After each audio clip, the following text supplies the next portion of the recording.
Hey guys, this is Joel here from joelwebsites.com.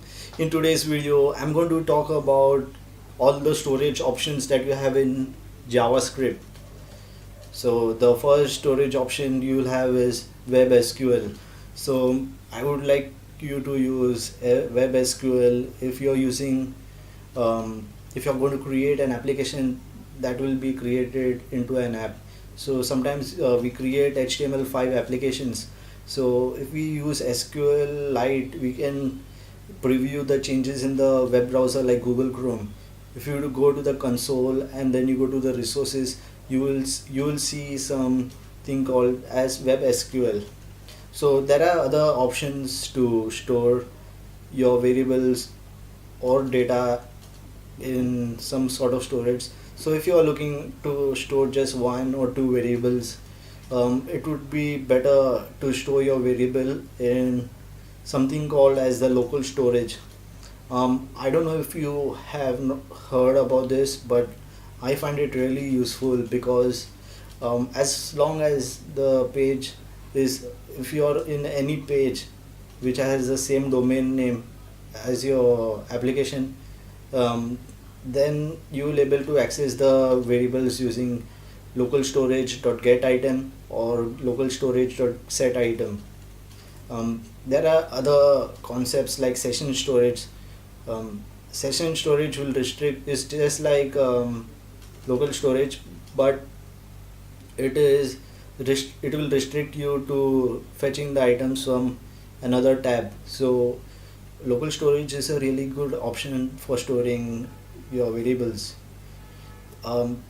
Other methods for storing jQuery or JavaScript variables are saving it in the external server. So what you got to do in this case, this is a really long process, I don't really recommend it, but what you can do is you can save the variable in an server.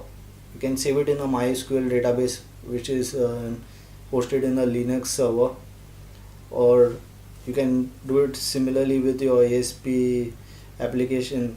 You have to just pass the value using some JSON web service, and then the value will be saved online.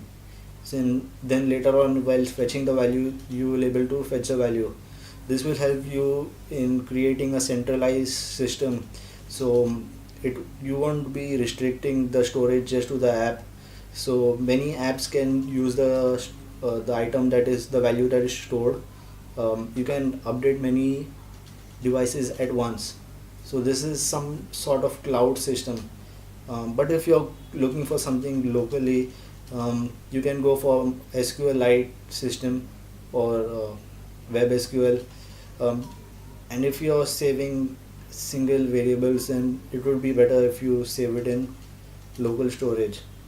One more trick is to save JSON data in local storage.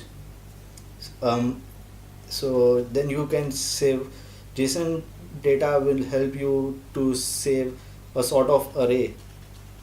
So an array will help you to save multiple values in a single value. Okay, so if you use JSON arrays to save data in local storage, then it will be much easier to save multiple data in local storage. So I hope this tutorial was useful to you, and I hope you have got some better idea about storage, the storage options in jQuery and JavaScript. So if you found this video useful, don't forget to give a thumbs up in the comment section below this video. And if you have more doubts, or if you would like me to explain it in much more detail, I will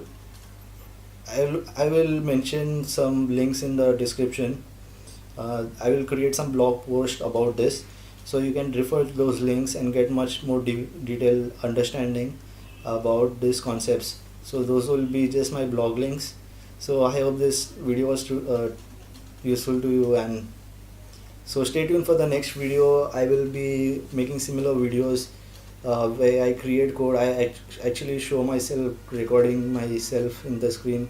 I mean, I record the screen, I don't record myself in the screen. Okay, so take care guys, and see you in the next video. Bye.